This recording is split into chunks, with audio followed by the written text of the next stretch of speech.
Imagine a rocket fully fueled, ready to launch, yet it never leaves the ground. It's not because it's broken, it's because the pilot keeps finding reasons or excuses not to take off. The timing isn't right. What if I fail?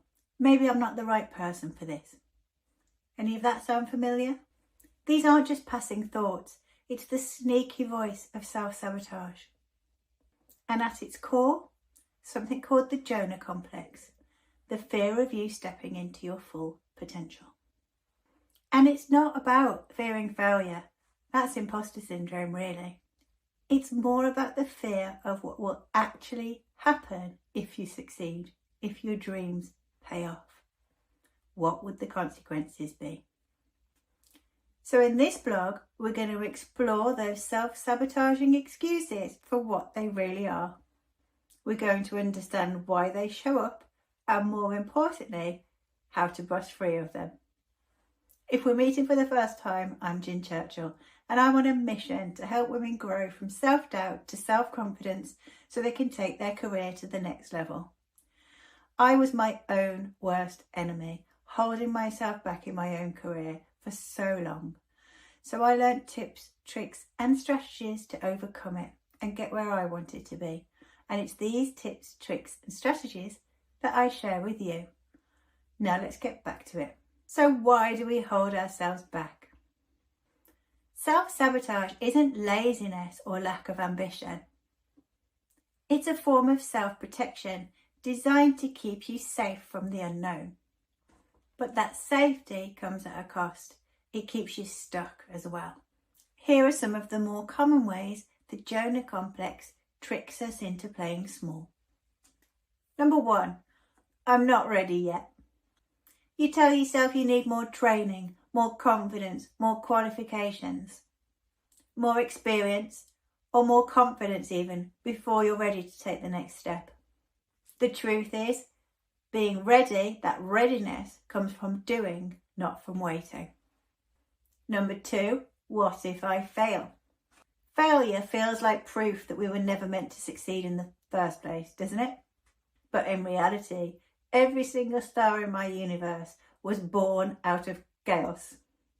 Everything comes at a price of trial and error before success. Everything. So you have to fail in order to be the most perfect thing you can be. Number 3, what will people think? It's the fear of that judgment that stops so many of us from stepping into our full potential. But you can't stay small to avoid criticism. You just can't do it. You'll resent it in the end. And number 4, that voice tells us that success would change everything. And that's right. Deep down, success can feel as scary as failure does. More responsibility, more visibility, more pressure. All of these things can feel a bit overwhelming. What if you can't handle it? What if you can't take that pressure? But what if you can? And what if success comes with more joy rather than anything else? A lot of people worry that their friends will fall away from them if they succeed, that they'll think they're too big for their boots. But you know what? If people aren't celebrating your success with you, they're not your people. The good news is that self-sabotage is not the truth. You can break free from it. And that's because it's just a habit that you've got used to doing. And just like any habit, it can be broken. Here's how we're going to do it. Number 1, call out the excuses. When you hear inside your head, I'm not ready, or I'll wait till later, call it out. Be aware of it. Ask yourself, is that true? Or is it just fear talking?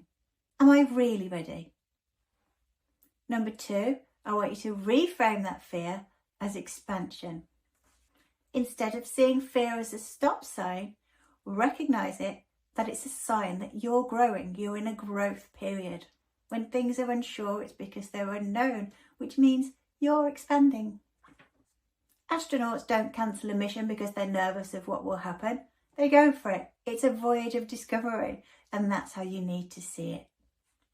Number 3, take the smallest next step. You don't have to leap into the unknown overnight. That's not what I'm asking. that could lead to all sorts of turmoil. Start small, apply for the opportunity, hit publish, press send, whatever it is. Each small action rewires your brain actually for courage. It gives you enough braveness to go for the next one.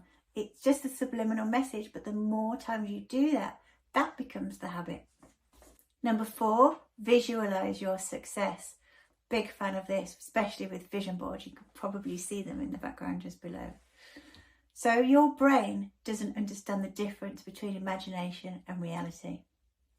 So you can spend a little bit of time each day picturing what your success looks like. Picture yourself thriving, owning that success and all of the joy that comes with it. Take away any negative images of you shrinking back from it or these perceived problems that come with it, and just picture the good stuff. And number 5, you've heard me say it before, surround yourself with expanders. If the group of people that you're knocking around with are encouraging you to stay small and not go for it, again, these are not your people. You need to find people who relish in growth, in taking opportunities, in ambition, and actually celebrating every tiny win. Those are your people. Find them. So in summary, self-sabotage is not proof that you're not capable. What it is proof that you're standing on the edge of something huge. If you're feeling resistance, that is a sign that you're exactly where you need to be. Remember that inner voice inside you is trying to keep you safe. It doesn't like the unknown. It's not you. And if you're on the edge of something big, like an interview, a presentation, or a meeting, I've got just the download for you.